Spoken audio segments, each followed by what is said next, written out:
नमस्कार प्यारे साथियों, स्वागत है आप सभी का अपने YouTube चैनल बिहेवियर एजुकेशंस उपकार की क्लास में। ठीक है, क्लास 11 की एनसीईआरटी हिंदी साहित्य का भाग 3 है आज। ठीक है, इससे पहले भाग 1 में हमने त्रिलोचन के बारे में, उनकी प्रमुख रचनाएं, उनके सम्मान और उनकी कृतियों के बारे में चर्चा की थी।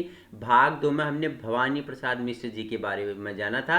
आज हम परिचर्चा करेंगे बाल मुकुंद गुप्त जी के बारे में। ठीक है, जो लिखना था वह लिखा गया, अब खुलासा बात यह है कि एक बार शो और ड्यूटी का मुकाबला कीजिए। ठीक है, क्या बोलते हैं कि जो लिखना था वो लिखा गया, अब खुलासा बात यह है कि एक बार शो और ड्यूटी का मुकाबला कीजिए शिव शंभू के चिट्ठी। ठीक है, आगामी उत्तराखंड की परीक्षाओं से 1 नंबर यहाँ से पूछ लेगा कि बताओ मुझे, क्या बताओ मुझे कि अखबार ए चुनार का संपादन किसने किया था। तो किसने किया था? बाल मुकुंद गुप्त ने किया था। जन्म 1865, ग्राम गुड़ियाना, जिला रोहतक, हरियाणा में हुआ था। कहाँ हुआ था इनका?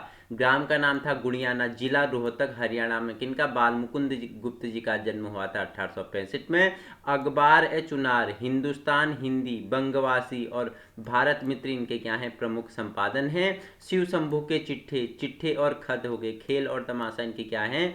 प्रमुख रचनाएं हैं। 1907 में बाल मुकुंद जी का क्या हो गया था? देहांत हो गया था। गुप्त जी की आरंभिक शिक्षा उर्दू में हुई थी, लेकिन अगर बात करूं तो बाद में इन्होंने हिंदी भी सीखी। ठीक है, विधिवत शिक्षा मिडिल तक प्राप्त की, मगर स्वाध्याय से काफ़ी ज्ञान अर्जित किया। वे खड़ी बोली और आधुनिक हिंदी साहित्य को स्थापित करने वाले लेखकों में से एक थे। उन्हें भारतेंदु युग और द्विवेदी युग के बीच की कड़ी के रूप में जाना जाता है। ठीक है, मैंने छायावादी युग बताया था आपको, भारतेंदु युग, छायावादी युग, द्विवेदी युग हो गया। नव प्रयोगवाद युग के बारे में बताया हुआ था, पहले जो श्रृंखला चली थी। ठीक है, तो इन्हें किसके बीच का कहा जाता था? ब्रिज मतलब पुल बोल सकते हैं। तो भारतेंदु युग और द्विवेदी युग के बीच का कड़ी, मतलब इन्हें पुल कहते हैं। ठीक है, बालमुकुंद गुप्त राष्ट्रीय नवजागरण के सक्रिय पत्रकार थे। ठीक है, राष्ट्रीय नवजागरण के क्या थे? सक्रिय पत्रकार थे। उस दौर में अन्य पत्रकारों की तरह भी साहित्य सृजन में भी इनका क्या था? सक्रिय भागीदारी थी।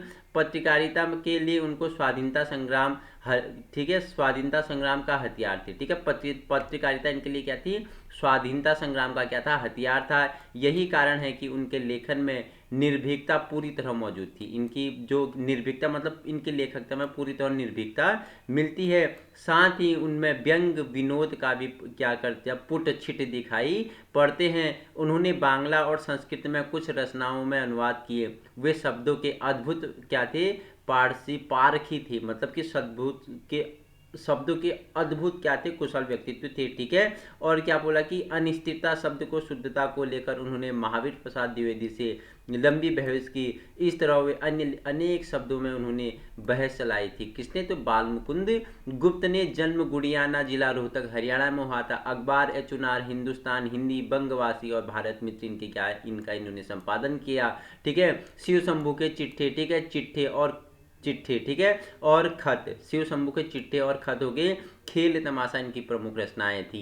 जो लिखना था वह लिखा गया, अब खुलासा बात यह है कि एक बार शो और ड्यूटी का मुकाबला कीजिए। तो हिंदी साहित्य क्लास 11 एनसीईआरटी का आज हमने किसके बारे में? बाल मुकुंद जी के बारे में परिचर्चा की है। इंपोर्टेंट होगा। ठीक है, इसी प्रकार की वीडियो पाने के लिए आप अपने यूट्यूब चैनल बिहेवियर एजुकेशन उपकार की क्लास को संलग्न कर सकते हो। Thank you so much.